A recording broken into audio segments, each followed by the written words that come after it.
suppose you got a meditation practice where you're sitting down for a certain period of time every day. Why are you doing it? It can just become another sleepy part of the view of what's going on. Yeah, so if you remember why you're doing it, and then the suggestion that Rose also gave is remind yourself that you would rather have no thought than irrelevant thought.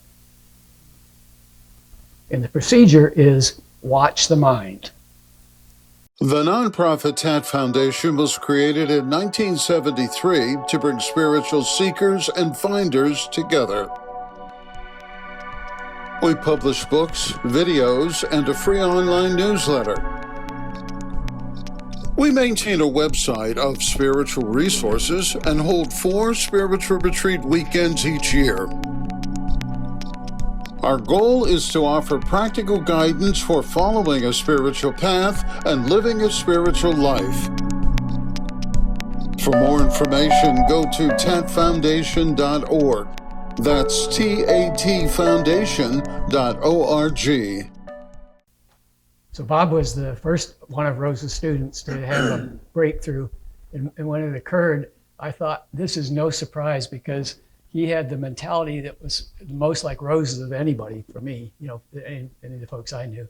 And then a month later, Sean Nevins has a breakthrough, and they weren't really in touch with each other at the time, so he hadn't heard about Bob's breakthrough yet. And when I got a note from Sean a couple of days after his breakthrough saying, I want people to know about this in case I get hit by a bus, and I wrote back to Sean and I said, Sean, Rose said the intuition had to become perfected. Did that happen overnight for you? And he said, I guess it's not necessary.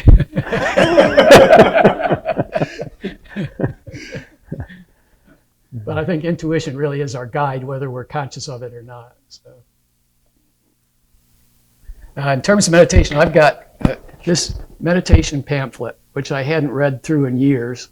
If you haven't been exposed to any of Rose's writings yet, this is a great introduction. If it's been a while since you've read it, it's, oh my God, I think you'll be shocked. I mean, it's got so much in it in 30 pages. So I picked out 4 items in here that I'd like to quote, read what Rose has said about meditation. One is, the ultimate aim of meditation is to go within. And Mike had mentioned that in his talk this morning too. He said, going within means to find reality, capital R, reality, by finding the real part of ourselves. So this idea of no self, that's really an interim realization. It's not the final realization. So self meaning an individual something or other, yeah, that's very questionable. But the whole idea with self-realization is finding what's real, the real what you are, self. So it may not be individual, but it's the real self, not an imaginary self. Rose continued there, he said, each individual's going within is unique to that person. And that's why nobody here is going to be trying to sell a cookbook procedure, because the people who found the way realize that you look back and it's a big question mark. And so Rose also said, however, there are procedures and general hints that will help everyone. And that's what he's mentioned 50 of them here in this, in this 30 pages. The hints of things that may attract your intuitive interest. So the second one was, he put meditation in the context of the threefold path, which Mike also mentioned this morning. He said about that, are we following a way, a mental discipline of some sort, besides just reading and studying all that we can on the data-to-date or relative material? So a mental discipline of some sort, beyond what we're typically doing with reading, compiling, analyzing, that kind of stuff. The third quote I wanted to mention is, it's in a section of this called Genesis of Thought. Where does thought come from?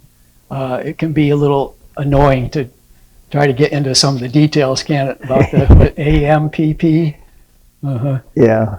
But it's and to me, the way to read this is, Tess Hughes mentioned to me one time about reading a Rose book, and she said the way I read a book, like when I read one of the books that Rose wrote, she said, I'll read something and I'll say, now I know this was written specifically for me. What might the message for me be from this?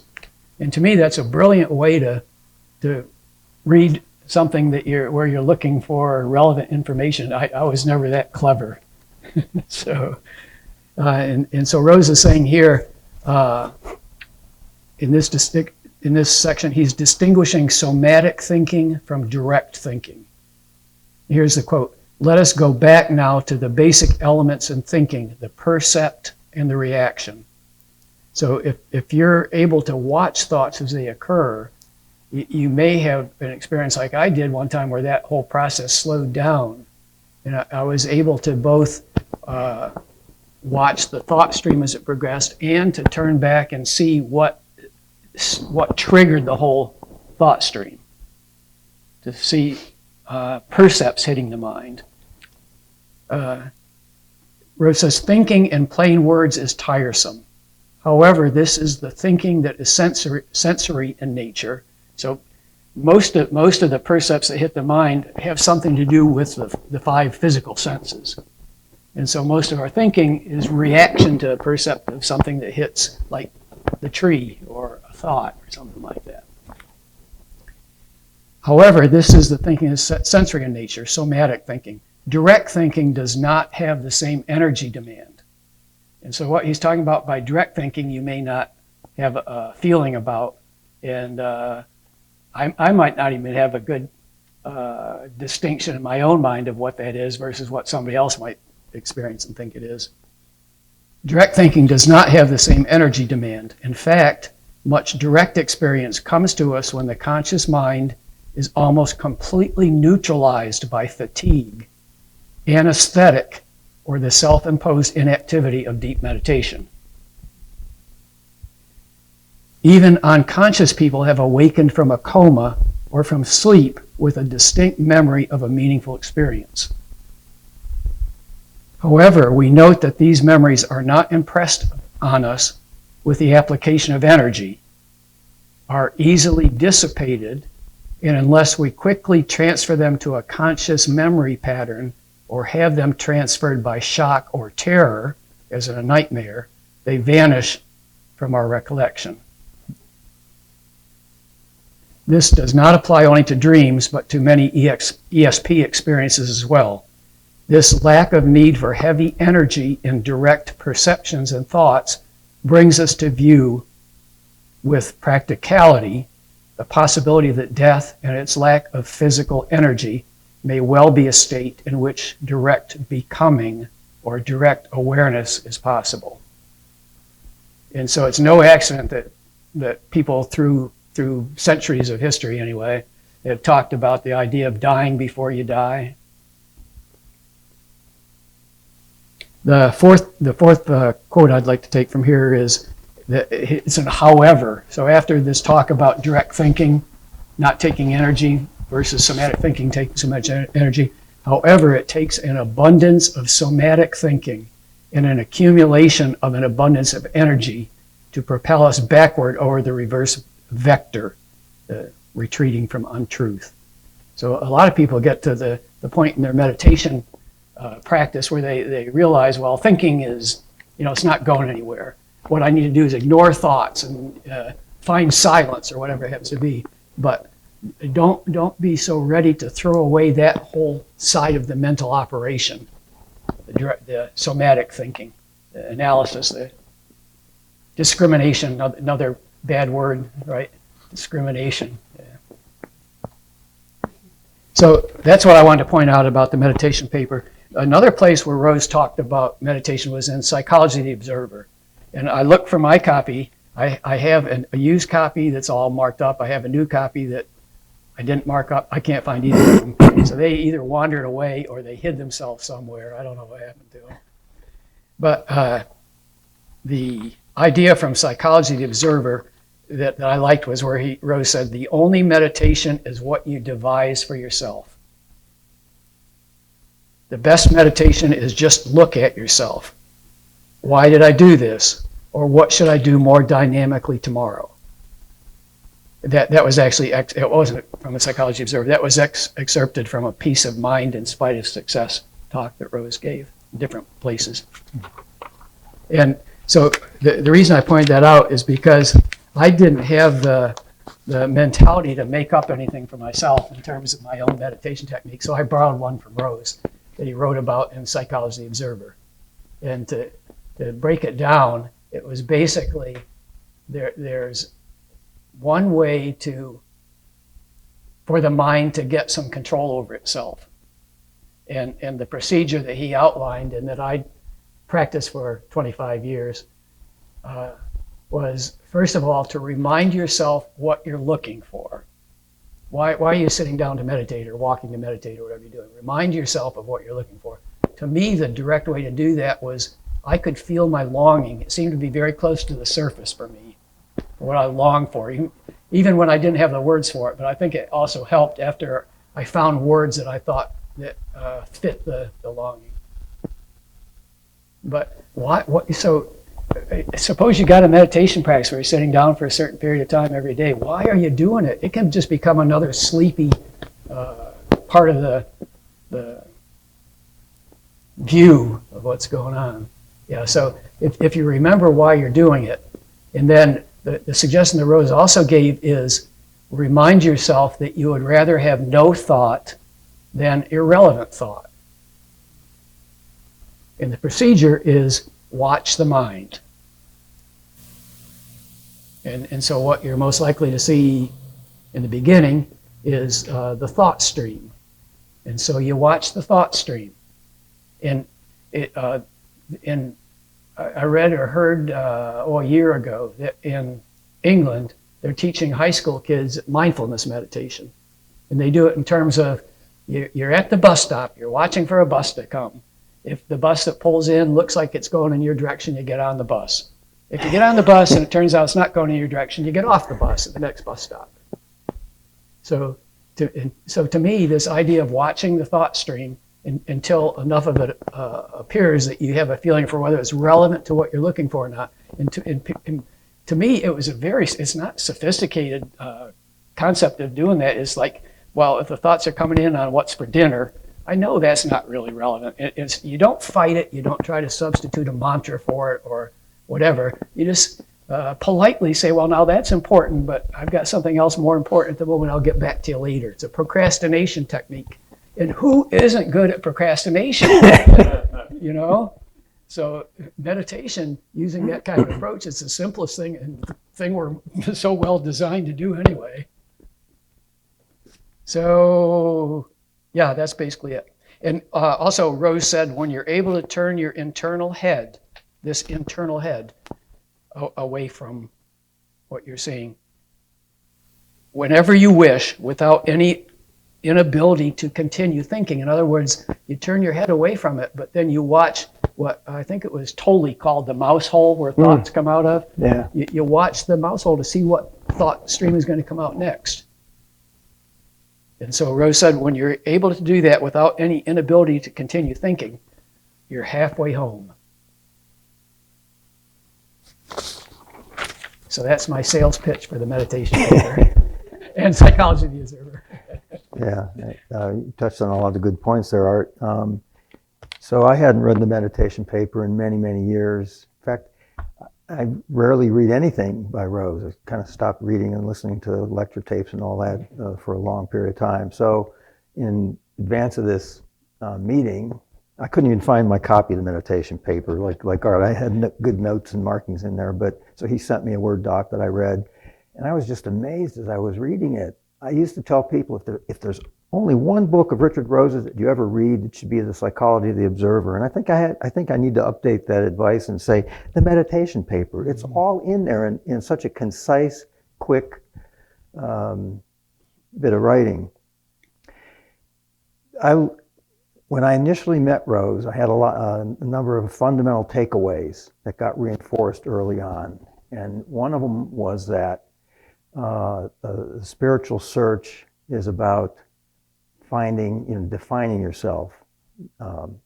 starts with yourself. And in looking back from here, I think it's kind of takes a mature seeker in the spiritual marketplace. The things that people, how they define their spiritual path, when they get to the point where they realize that the path has to start with themselves. It's about going within and discovering who and what they are. I love Norio's story about his life at that. I feel like he is a classic archetypal textbook example of somebody applying many concepts from the Albigen system, and Norio didn't know anything about Rose. But I wanted to say something. You started with the Genesis, or you mentioned AMPP, Adjusted Mind Projected Perception, and Mike touched on it. So an example that Rose frequently used, that's a real easy one to understand, is that the eyeball focuses an image, like any lens, on the back of the retina, and it's upside down. But you all look like you're right side up to me. And in a high school physics class in 9th grade, I remember our teacher, he told us about this experiment that was done by some researchers. They fitted people with prisms that inverted the image, and they made them wear this continuously for some period of time. It was a controlled experiment. Must have been a little bit dangerous for the people initially. But anyway, whether it was 1 week, 2 days, 1 week, 2 weeks, I don't remember. But the point was, at some point for the people, spontaneously their vision uprighted itself. So the mind had the ability to adjust the perception and fix it to comport with all the other stream of experience sensations coming in. So think about what that means. If you're trying to go within and you're trying to look at anything, or you're trying to develop your intuition, you're adjusting what you see, and you don't. Intuition, I do see that it's a part of it. A big part of it is pattern recognition. You interact with so many people over so many period of time. Maybe in your profession, if you're a salesperson, let's say, you cold call on people. You get to know the different personality types, and you get to a point where you can just look at somebody and say, I think here's what this person's the kind of behavior I'm going to see, and instantly you recognize it. So you recognize the pattern. Well, if you're trying to recognize patterns in yourself, Rose said, if you want to know yourself, if you're going to look at yourself, you better look at the means by which you're looking. Look at the machinery of perception. Well, you may notice patterns about yourself, but what are the patterns that you can't see? You can't see everything about yourself, and the stuff that you can't see about yourself is stuff that you can't accept, or stuff that conflicts. If you were to see it, it would put you in direct contradiction to some other voice. Everybody lives with something called cognitive dissonance. We want this, but we want that, and we can't have them both because they contradict each other. And there's a lot of that going on inside of us that we're unaware of. So when we think we're looking, I'm gonna sit down and meditate and kind of look at, why do I do what I do, or why do I feel what I feel? My initial meditations, I started with Rose advice, just look at your past, look at your traumas. Well, I hadn't gone to war, so I didn't have any great traumas in my life, but I had what I would call afflictions to my sense of self-worth, my sense of self, going through adolescence and going to college. So I would look back on some event where I felt really demeaned or got angry or something, and I'd just look at that stuff. But I tried not to analyze it. But I could only see, I couldn't see it clearly, right? Because I was too close to still being the person who, if I repeated that same experience in real time, I would probably have had the same reaction. So I couldn't see it clearly. Anyway, a lot of words there, but the basic concept is this idea of we project more than we see clearly. So if you're going to look at yourself and see yourself clearly, you've got to develop some intuition about it. And so part of it is the pattern recognition, but part of it is purifying, shutting out all the voices. There was a Danish philosopher, I read very little of his stuff, Søren Kierkegaard. I read one book, and I couldn't tell you anything about the book, but the title stuck with me. And the title of the book was Purity of Heart is to Will One Thing.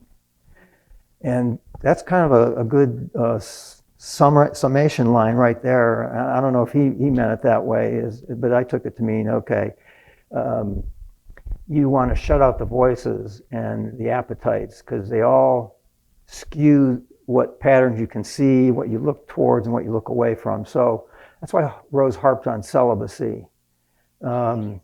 So this idea of, I'm going to stop there because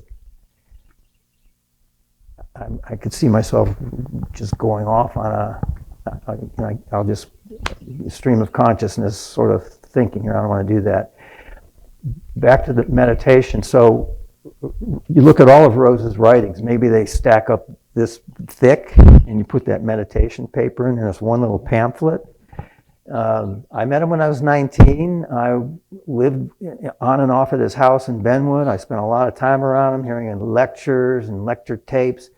And I'm telling you, for probably 99% of the words that came out of his mouth, 1% of the words were talking about meditation. He didn't talk about meditation like he talked about commitment, celibacy, action. He just kind of assumed, well, yeah, that's Richard Rose Albergen System 101. If your spiritual path starts with the self, yeah, of course you're going to have a discipline that you practice on a daily basis, that you look inside. But if you don't, if you don't want that to become mechanical and go to sleep, you need to take action. You need to see yourself in action, and you need. So he talked about commitment and celibacy and group work, and I hear this phrase. I've heard this phrase a lot over the last 10 years in TAT. Making yourself accident prone, or making yourself vulnerable to grace. Rose calls that commitment. Vulnerable to grace. Well, making a commitment, dedicating your life to it, will open you to grace and open you to accidents. So I have something I want to read, but I'm not sure I want to read it yet. Because, well, maybe I should. It's 11:15. You want to say something, Art? Nope.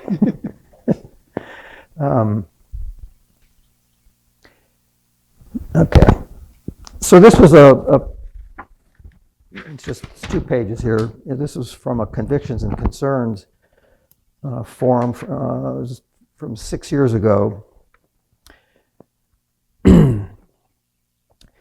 Meditation is apparently universally regarded as central to a spiritual path. But why do you meditate? Precisely why? You expect something from the effort. What do you expect from the effort? Your answer is fundamental to how you define your spiritual path. Are you seeking spiritual experiences or knowledge? Self-knowledge. If your definition of your path, and therefore your definition of progress on that path, is to have spiritual experiences, increasingly profound ones, then that's where the focus of your attention will be. No matter where you imagine you are focusing that attention. The mind follows our desire, whatever our voices, whatever we want, our mind is following that pattern. We think we have some control over it, but that's just another desire that's playing, the conflict of desires. The desire for and expectation of some experience as the reward for your effort makes you especially vulnerable to self-hypnosis, wherein you generate the experiences of which you have heard and read so much, but not true self-transcendence or answers to what is beyond mind and beyond death. If your definition of your path is a search for knowledge of self or self-definition, then it's obvious that the focus of your attention would be on yourself, self-observation and self-inquiry. In this case, you really don't know what to expect. Sure, you have concepts based on your readings and conversations, and you're susceptible to postulating answers that you have not actually discovered for yourself, and then maybe believing them. But the path of self-inquiry, by definition, has a built-in safeguard against self-delusion. One of my key takeaways from my first encounter with Rose was I became keenly aware that I was capable of deluding myself. Just the same as I could take an image that was upside down of the world and make it right side up. I was always looking over my shoulder, where was I kidding myself? First know thyself is the prerequisite of to thine own self be true. Sadly, we are rarely that. We are blinded by and lost in experience that affirms every imaginary facet of the self we desire to be forever. And our lives are spent in service to that which is false about us, or at least that is fleeting, impermanent, and can't be transformed, all while we are blinded to what we are at the core. If your desire is to know yourself, then your path better be more about than just sitting once or twice a day staring at a wall or focusing on your breath. Meditation alone is insufficient for success in finding the ultimate answer to who and what you are, where you came from, and where you're going. Your very life, 24/7, must be your spiritual path, and it is your job to figure out the ways and means by which you achieve that, all while continuing to feed, clothe, and shelter yourself and to those to whom you may have likewise committed to do so. I've heard stories of enlightened people who did not have any meditational practice in the conventional sense. They didn't sit in formal practice at set times, employing prescribed techniques, with any notion of personal gain or achieving some state or enjoyable experience. What they did all have in common was an inwardly focused momentum of the attention, an obsession with understanding their lives and the world drama in which they were entangled. This they lived 24/7. It became the center of gravity in their life. You could say they were meditating all the time, always asking without even consciously knowing it, who am I? What is my life about? Why do I do what I do? Why do I feel as I feel? Why do I think what I think? It became the resting place of their attention when it was not preoccupied with the mundane exigencies of daily life. I'm telling you my own personal life story in this writing. This is how it unfolded for me.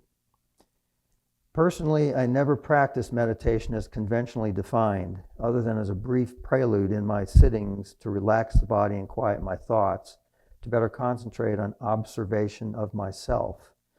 Such observation would take various forms, from recalling scenes from my past that involve some strong emotion, such as anger or anxiety, to staring at my current life situations and questioning, what am I really doing? What am I really doing? What am I doing with my life, Bob? Well, I said I had this goal set for me, and here's the reasons why I was doing it. Yeah, but what are you really doing? Why did you make that your goal? And I mean, I lived in with that doubt sensation. That became the resting place. I just constantly had this tension of doubt about how I was living my life and how I was kidding myself in doing that. And, I didn't want to get lost in that. I wanted to find my way home to the truth.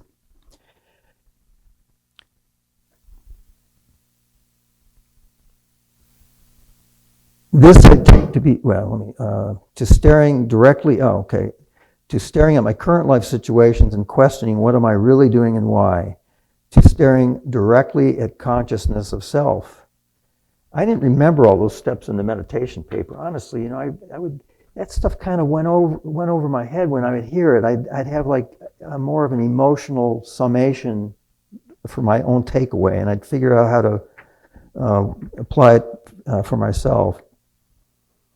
To staring directly at consciousness of self, not concentrating on my breath, my body, or any form of my this or my that, but rather peering into the very sense of being alive. This I take to be the endpoint of Ramana Maharshi and Nisargadatta's Who Am I? Though I had never grasped that at the time.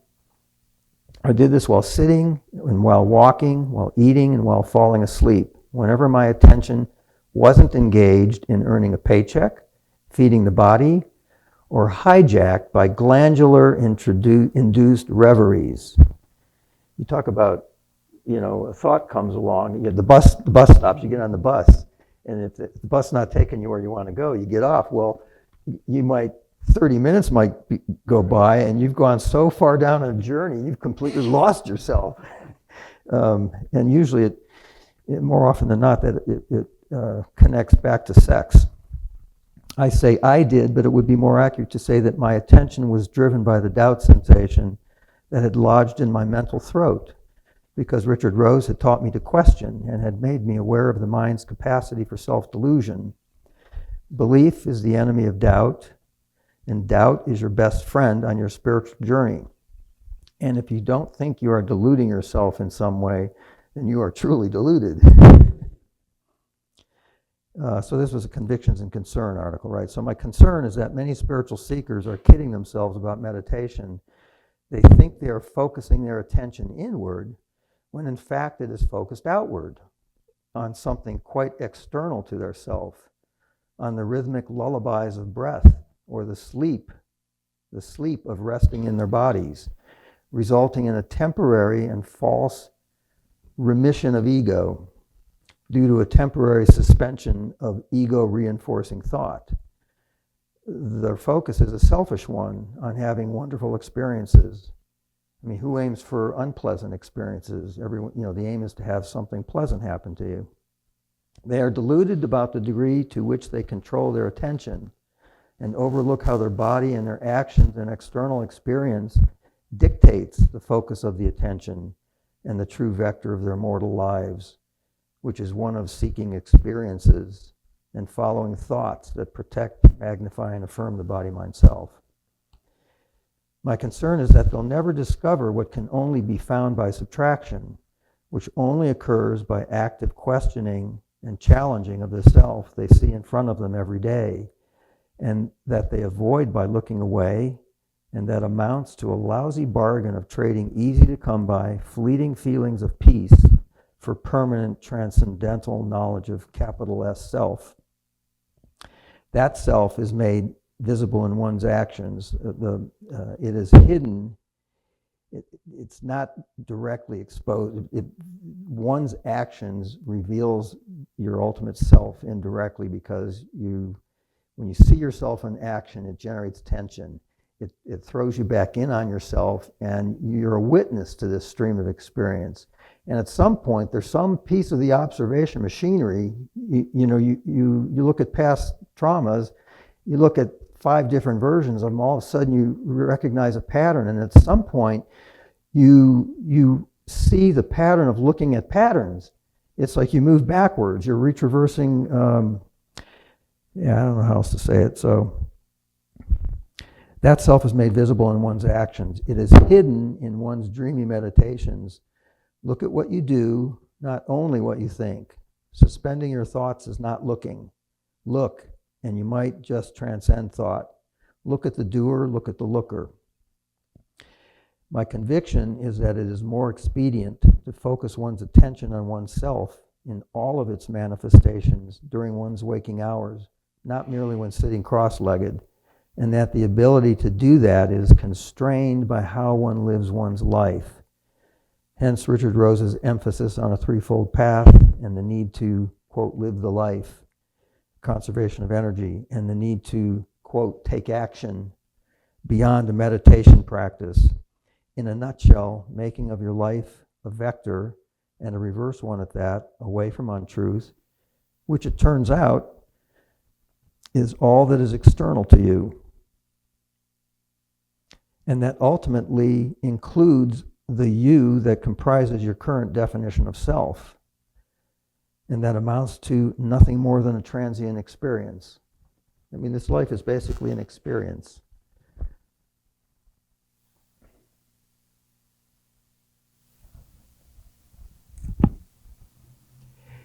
If you get a chance, and there's a table, cardboard table in the dining room closest to the front door. There's old posters on there, and there's a cardboard in Rose's handwriting in block print. And this, towards the bottom of it, the second last paragraph, he says in one paragraph what I took 2 pages to say here.